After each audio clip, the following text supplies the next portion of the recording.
Democrats, and they fund their entire agenda, which means if you support them in their ability to do so, you are supporting every issue that Democrats support.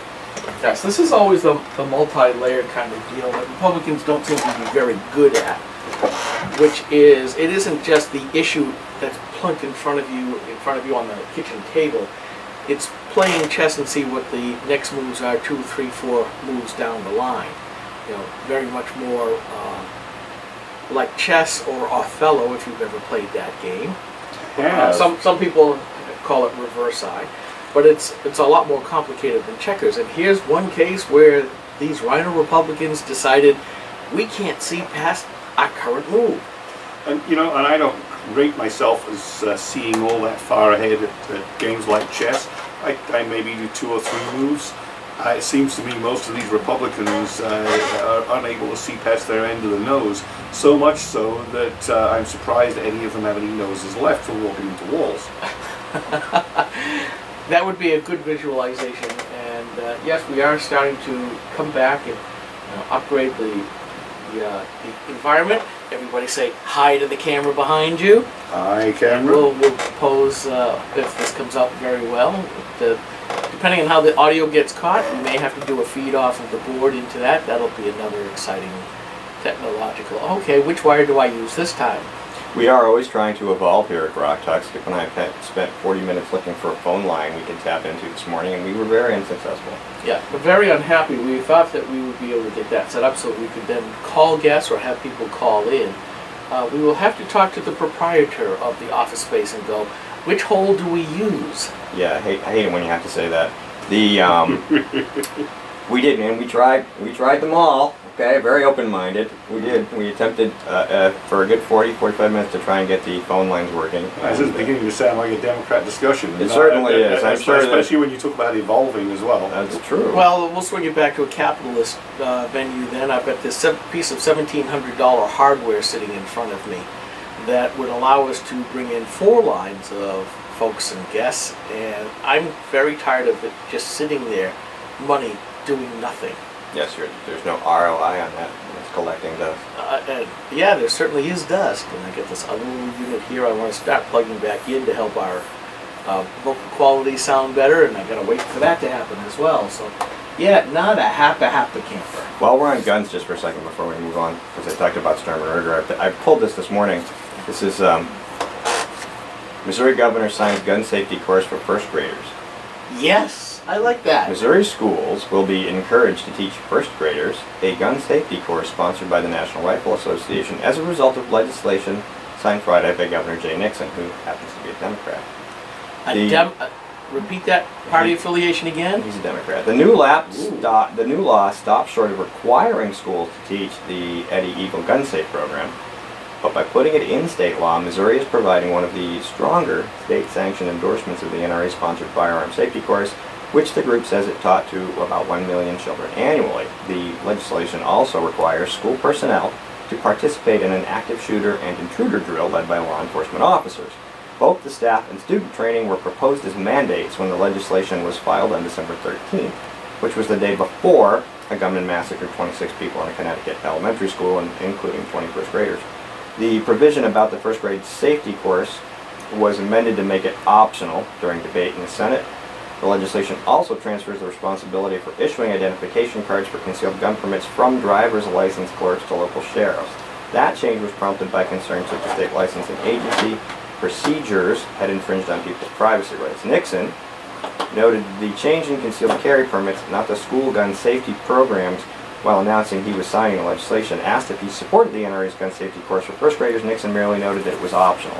Now, apparently there was a stricter bill that he was going to veto, and so they made some little adjustments, and it seems obvious that he can't prevent them from probably overriding the veto, so he signed this. I think that's a good thing.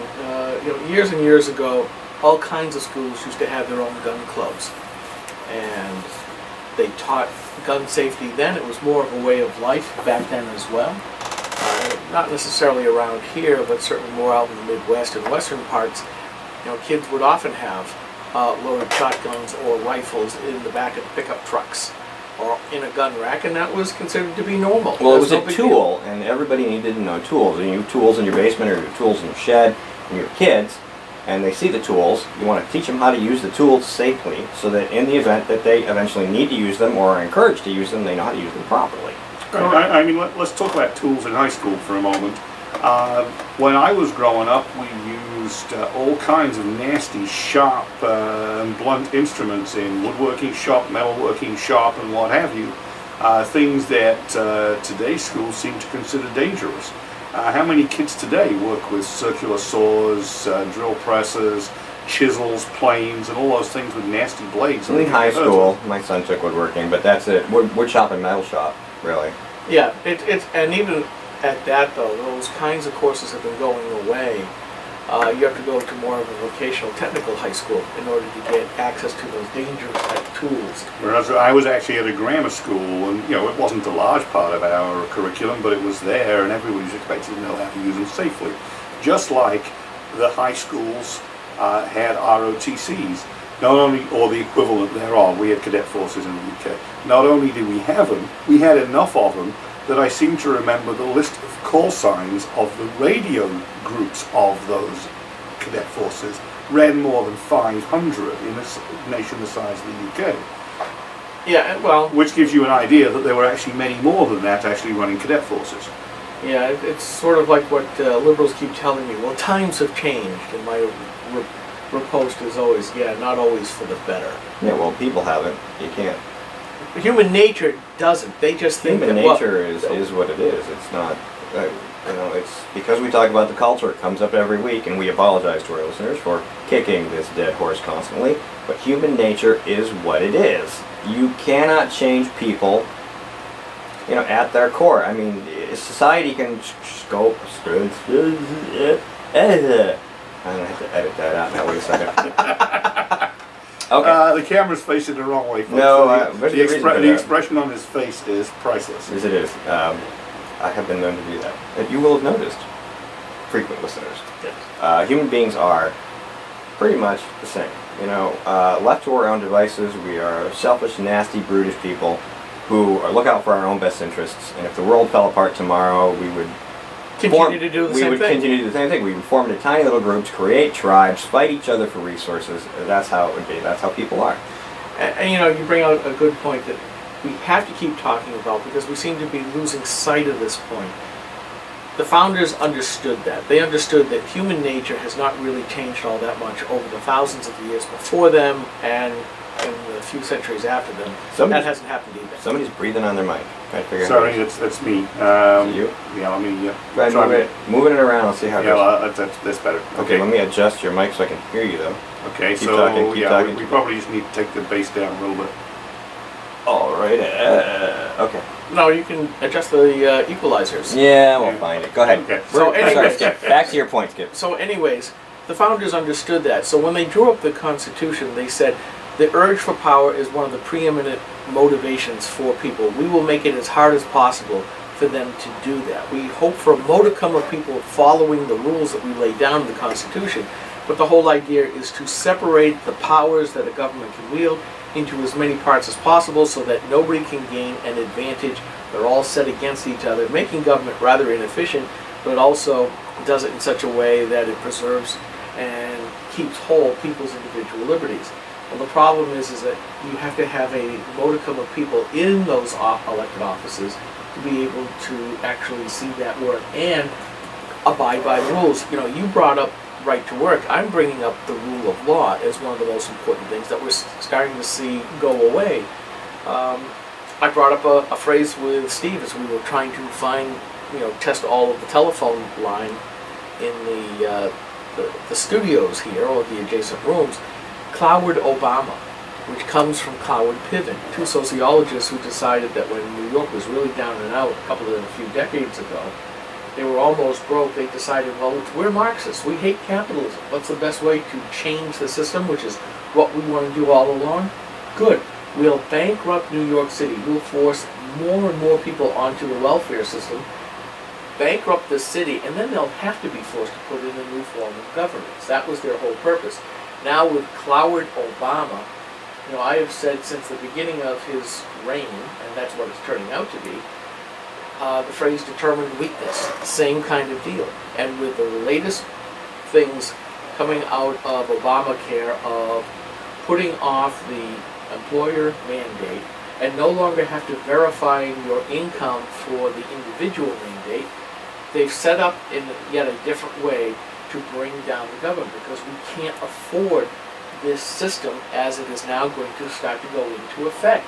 Exactly, they can't afford to administer it, or rather they can't organize themselves enough to administer it, and I'll come back to organizing in a moment.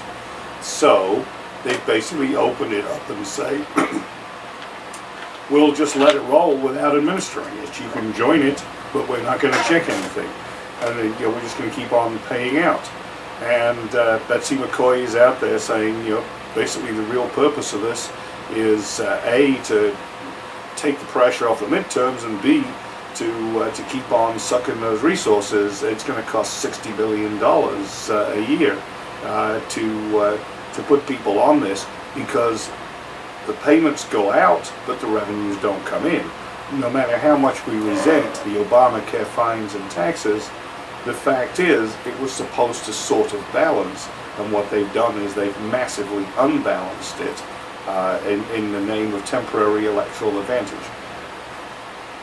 As I started off here, it's a case of the rhinos only seeing the first part of this. But you're looking at 2 or 3 levels up or moves away. We also see, unfortunately, in this process now, as an accumulation of other activities. And I'll throw in the latest Prop 8 at the constitutional level as well. When you have high officials no longer willing to enforce the laws to which they've sworn an oath that says we will faithfully execute the laws under the Constitution and the President's position, or the Attorney Generals or governors at the state level, we now have gone postmodern as far as the rule of law. We have now regressed back to that time where the rule of law is now arbitrary, and it is what I say it is versus the legislative process, which has defined our country, defined our processes for the last few hundred years. And this is a very, very dangerous time. Obama has said, I'm not going to enforce DOMA.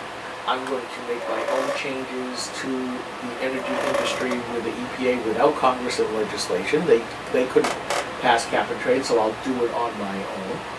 We see that the California governor and attorney general decided not to defend Proposition 8 as passed by the Initiative Act of the people.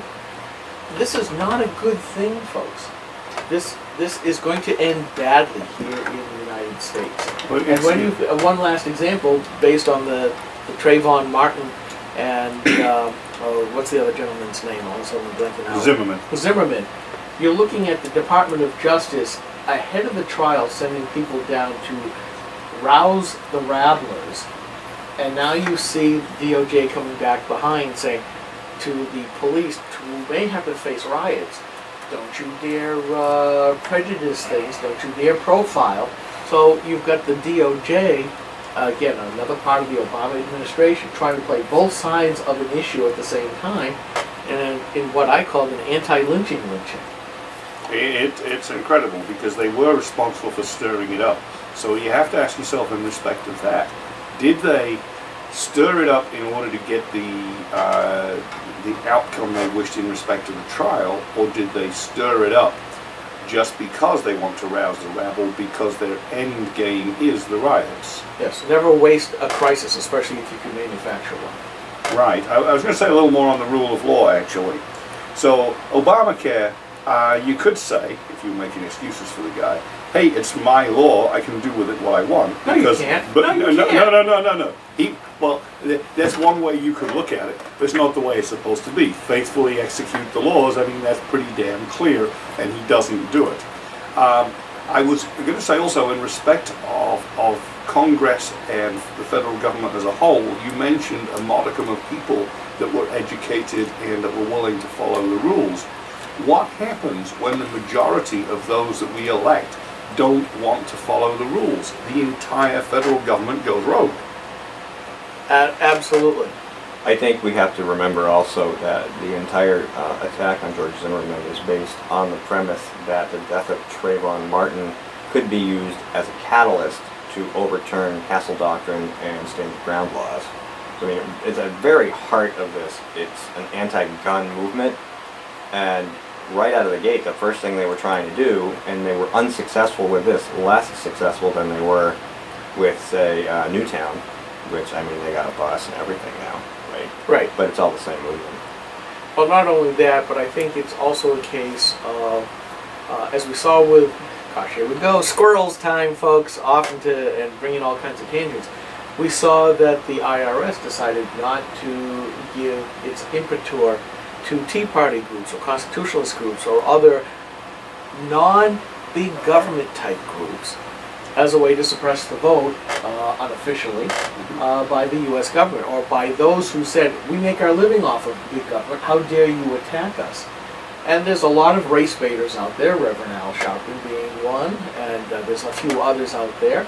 And I think having the rabble-rousing of that trial down in Sanford, Florida, with Trayvon Martin and Zimmerman, was a way to keep the Obama base riled up and just saying, hey, we have to vote against the man, which I always thought was somewhat preposterous, because the man of the man is now Obama. He has successfully insider as he has actually become the most inside guy that you can get here in the United States. Since we're on squirrels, this has bothered me for years now. You know how they're always talking about young people, you know, don't listen to the man, you're supposed to reject authority, you're supposed to do all these things. And yet, yeah, my generation said this, guys. Yeah, it's been going on for years and years and years, though. I mean, they always, young people, even today, are like, stand up to authority, blah, blah, blah, blah. But then the government schools, through the university system, which is highly funded by the government, and therefore the government university system for all intents and purposes,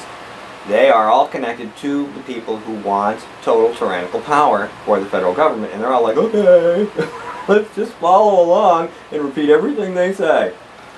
Yeah. And it's considered to be racist to oppose big government or anything which looks like the gravy train for the race baiters.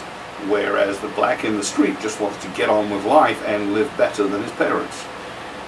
It really comes down to, I have to admit, I am of the boomer generation, right in the middle, and I would say that we have been the worst generation for the United States ever. And I have said that for years because of that overthrow of tradition, of traditions that actually work. Not that all traditions were good, they certainly Freedom were. rock, man. Yeah, or do what you want as long as you don't think it's hurting somebody else, which again, it takes away it's living in the moment instead of playing the chess moves several down to say, okay, is there harm further down? And that seems to be what totalitarians everywhere for all time have always said. What about right now? Forget about history, which is basically code for, let's forget about all the stuff that's actually worked. We just want to replace it all and go forward. The disrespect for authority, it basically, a lot of it was just plain undermining of the traditions and the moral foundations and the moorings of the United States. And now we think, almost everybody agrees that the United States is in trouble. Well, why would you think otherwise when you see, well, we're cast adrift morally, why shouldn't we be heading down the tubes? Right, so about 3 squirrels ago, and you brought me right back around. 1 squirrel forward, 2 squirrels back. Yeah, you brought me right back around to the point I was going to make. America is uniquely blessed in a number of ways, not only geographically, not only in the nature of our founding, etc., and the fact that it's founded on an idea, but because the founding generation were at a unique place in time also, where we had escaped from feudalism. The Judeo-Christian belief system had spread pretty widely and was seen to be successful. They had, books and the printing press existed. There was a reasonably good appreciation and access to history, and they studied it. These were learned men. For their time, they were amongst the most learned men. They understood human nature. They understood what had not worked about feudalism.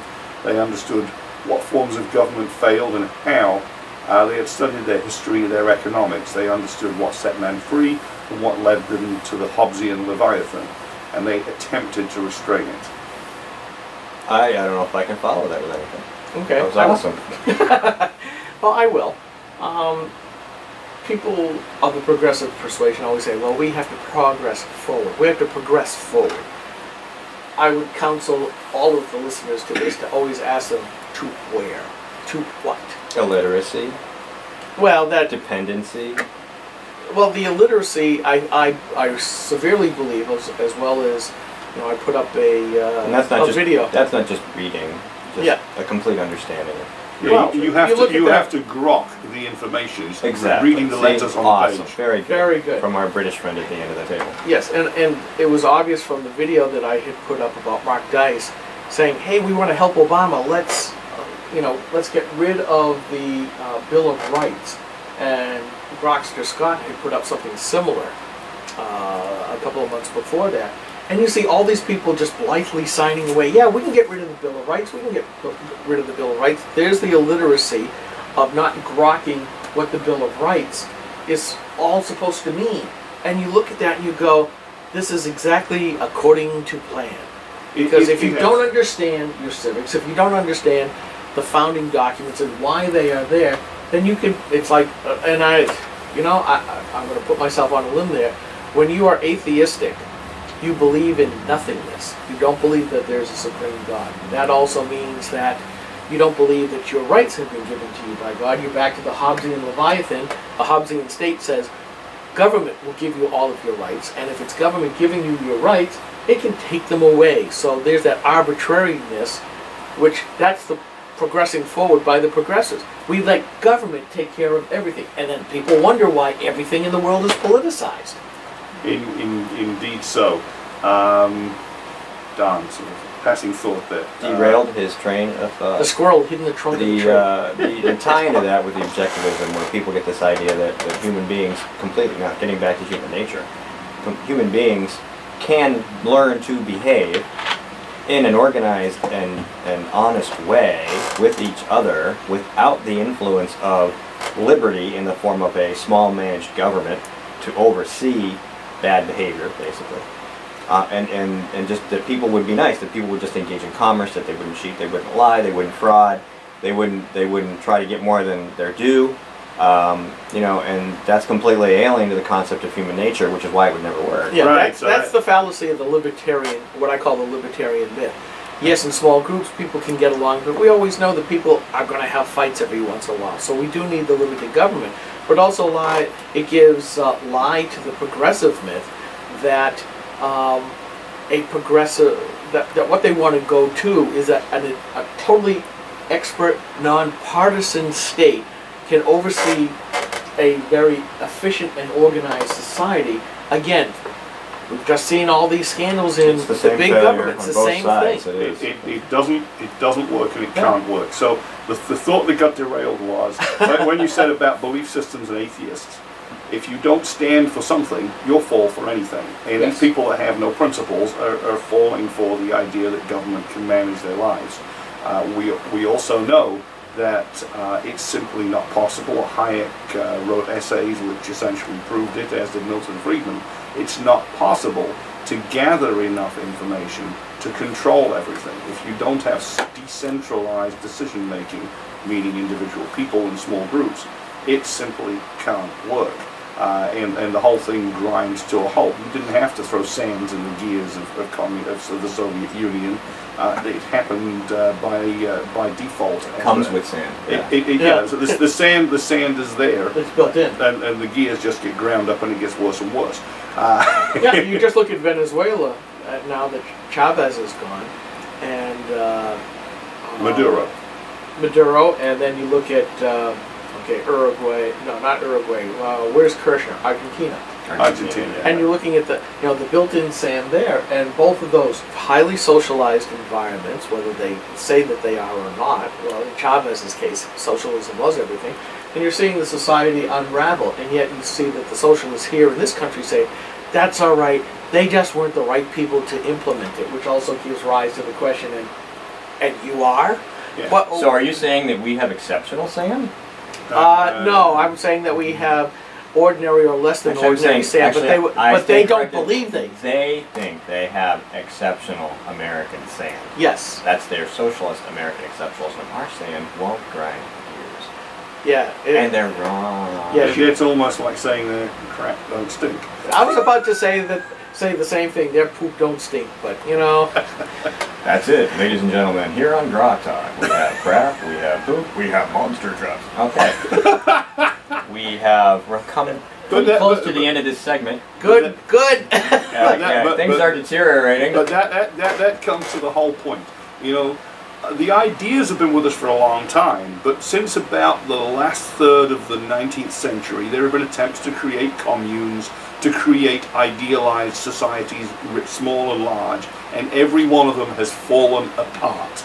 And they'll keep falling apart, and we'll keep talking about it right here on GrokTALK. Such soothing music, Steve. What's with the Burt Bacharach I style? love this music, it's awesome. Oh, I've played this before. I know. I want some rock organ. I can't find any, not free. You're the original aging cosmic rocker, aren't you? No, I have always loved a good rock organ. I mean, there's plenty out there, it's with just a not... speaker. Yeah, it's just not long enough. A good rock Well, organ?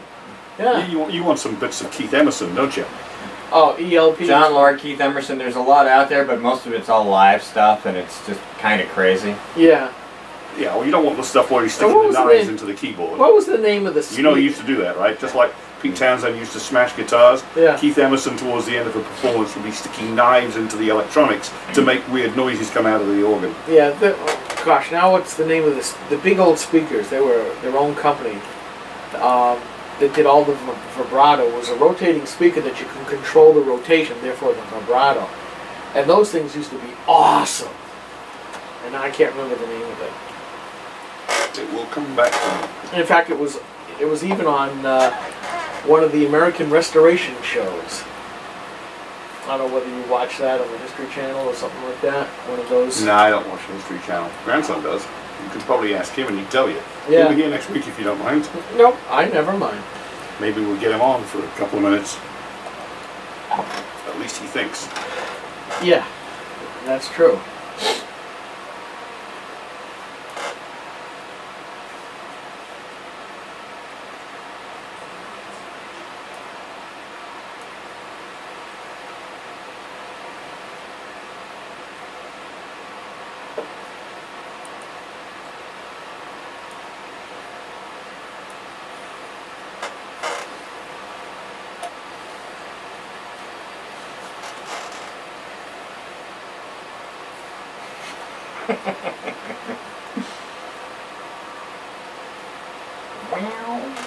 Are you gonna let this play the whole minute? No, I'm not gonna, it starts to come in a minute.